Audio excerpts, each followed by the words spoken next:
Frank Menard, United States Marine Corps, from May of 1974 till June of 1996. 22 years. I was 18, fresh out of high school. My class was the last senior class to have to register for the draft. It was, I was planning on going to college all through my senior year of high school. In May of 74, so just prior to graduation, I was looking at things and said, you know, I'm not sure that's really what I want to do, because I didn't know what I wanted to do. So if I was going to do something, I wanted to make sure it was for a cause, and I thought the military would be a great way for me to get a start out in life. So I walked in the front door of the recruiting office.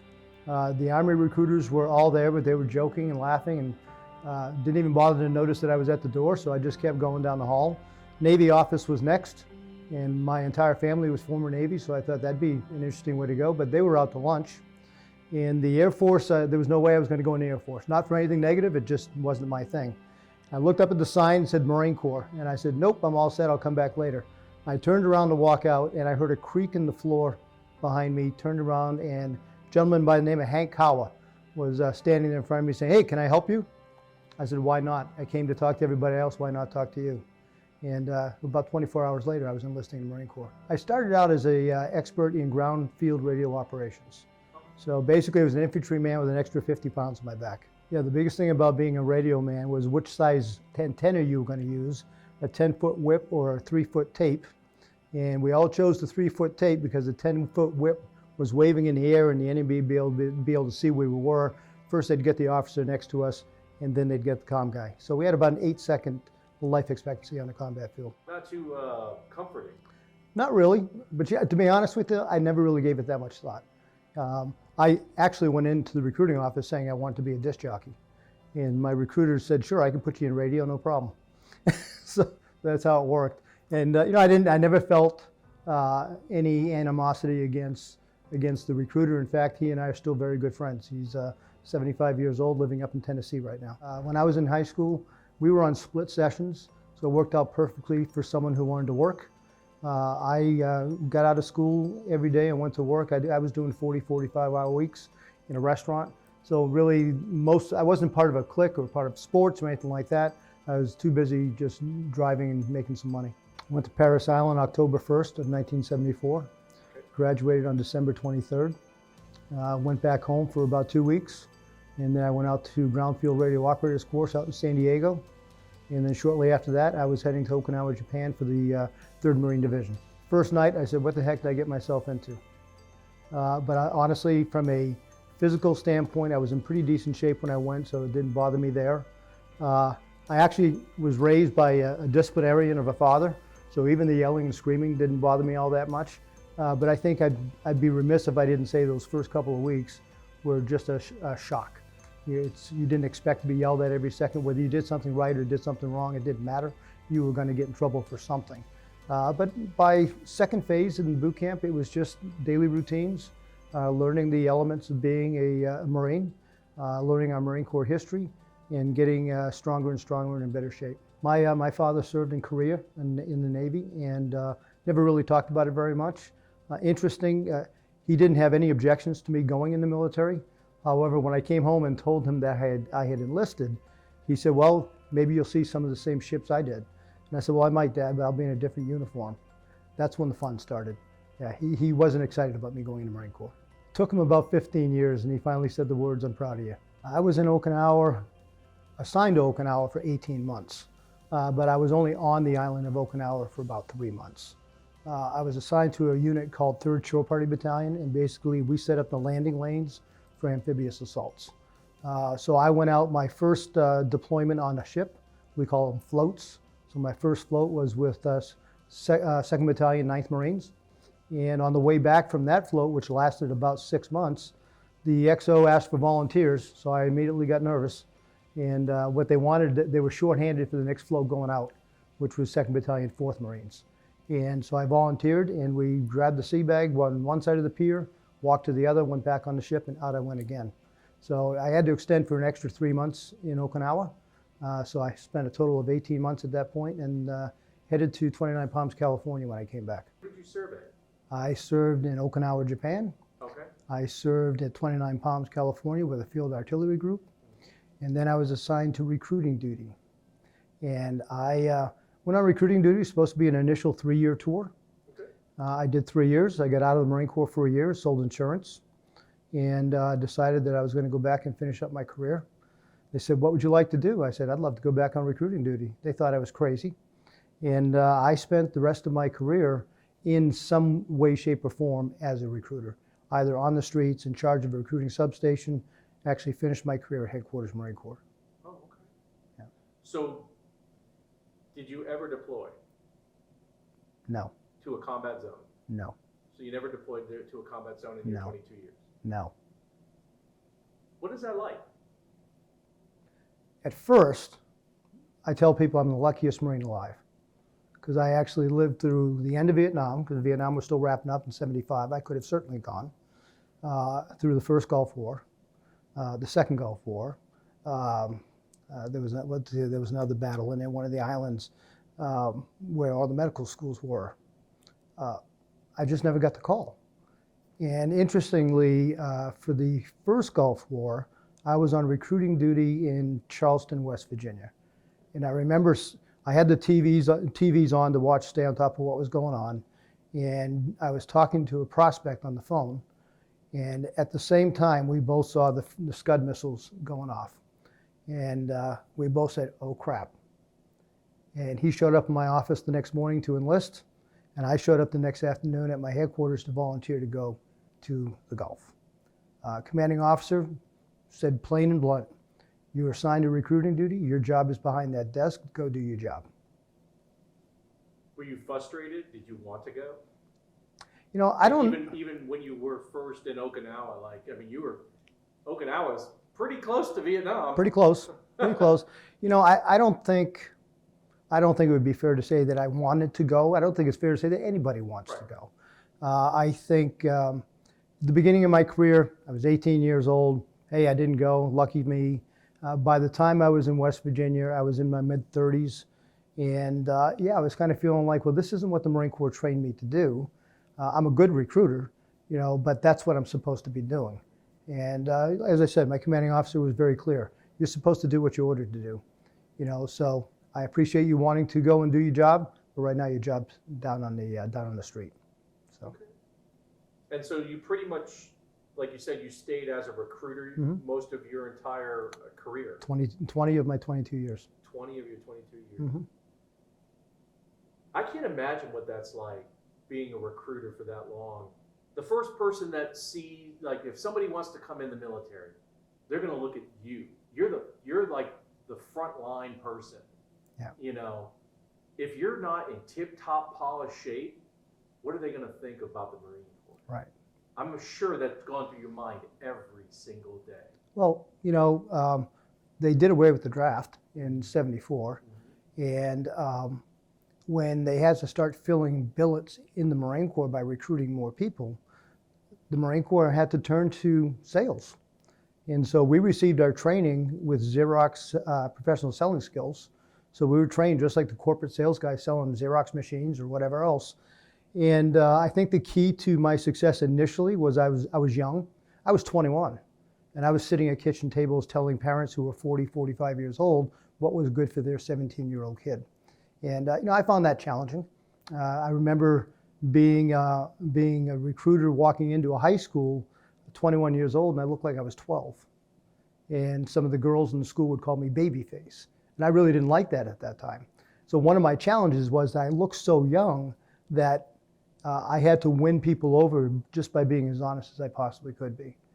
Fortunately, I had a recruiter who was that honest with me. I actually replaced him as a recruiter. And our careers followed a very similar path with me just a few years behind him. Yeah, so. So in all, how many people do you think you recruited over 20 years? Well over 500 people. Yeah, and and most of those guys came back, the younger years. There are some that I've learned over time that didn't come back from the first Gulf War, didn't come back from the second Gulf War. And so it was interesting. It took a different toll for me because I felt an obligation to do my job and at the same time felt, I guess, kind of guilty because I knew what they were going to have to go up against. So when young men and young women would come in and ask me what we would promise them, I followed the lead of my recruiter, a haircut and a hard time. And we didn't make a lot of promises. In fact, I never tracked the numbers, but there were many Marines that I put into the Marine Corps under an open contract with no guarantees, very intelligent Marines.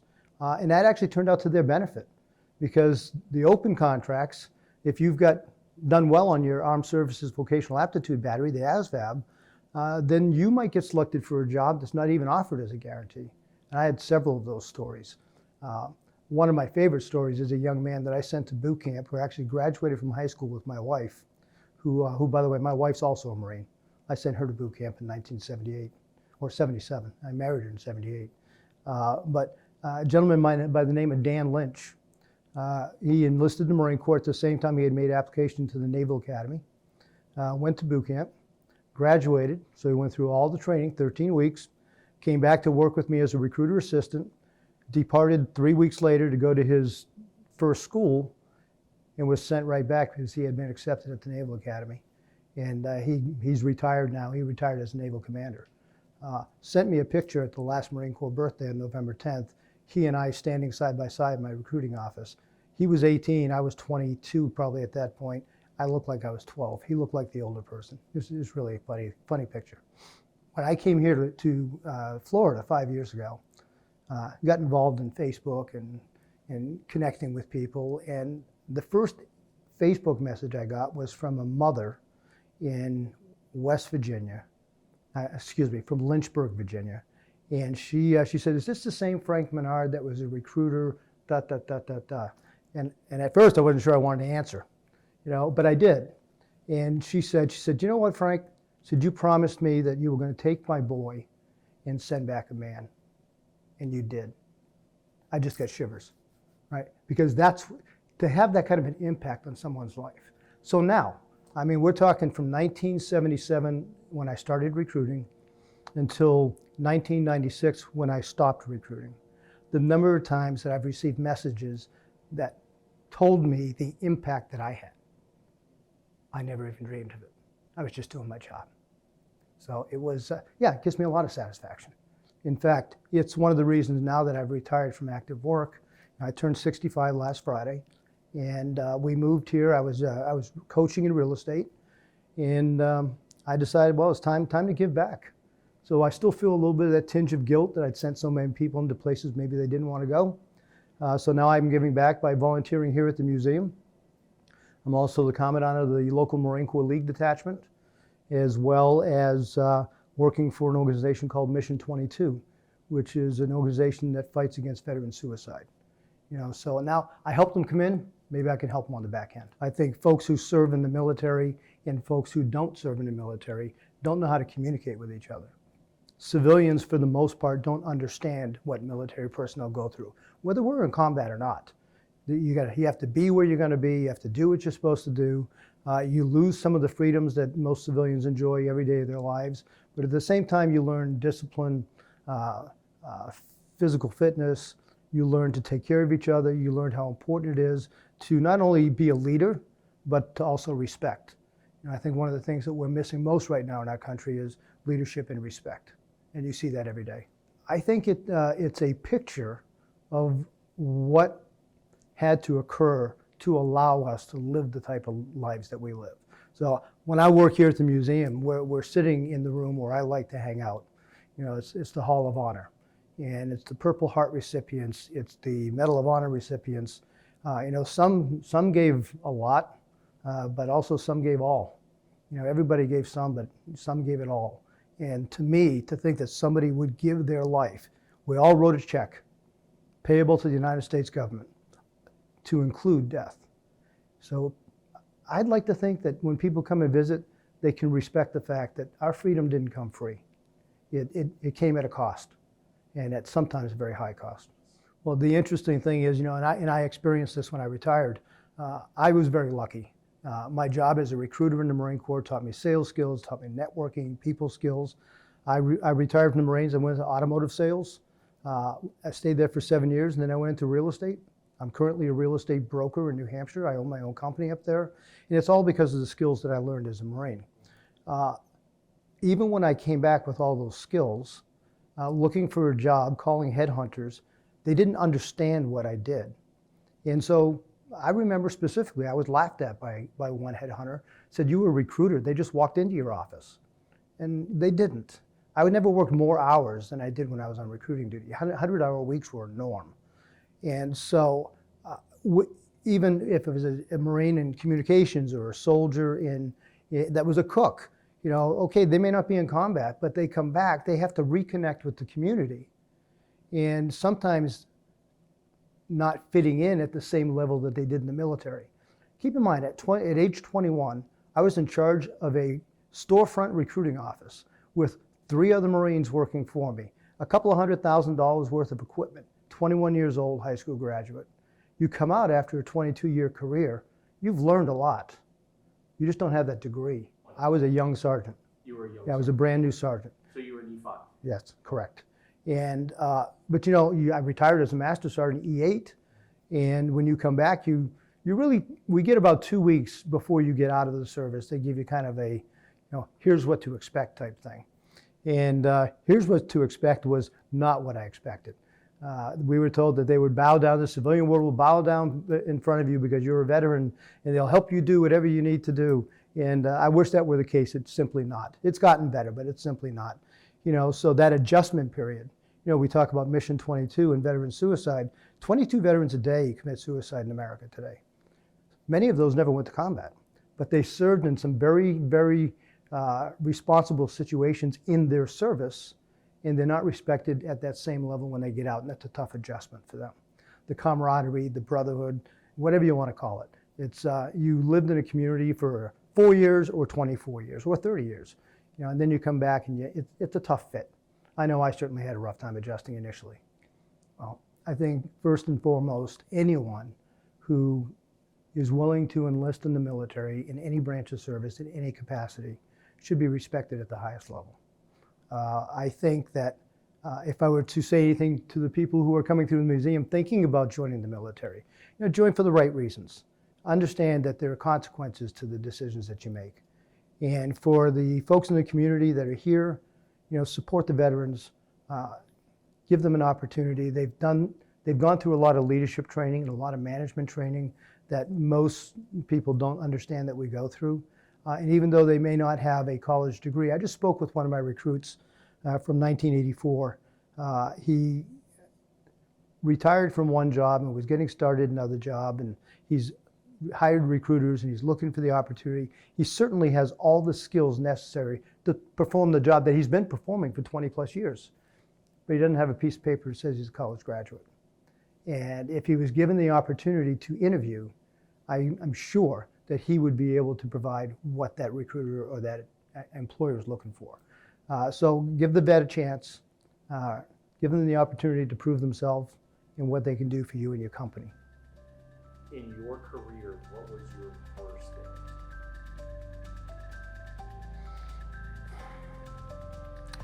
I would say the worst day was when I was informed that one of my recruits had been killed in Afghanistan. And that made me realize that there were more. Yeah, I mean, obviously I get emotional about it. And you still feel it.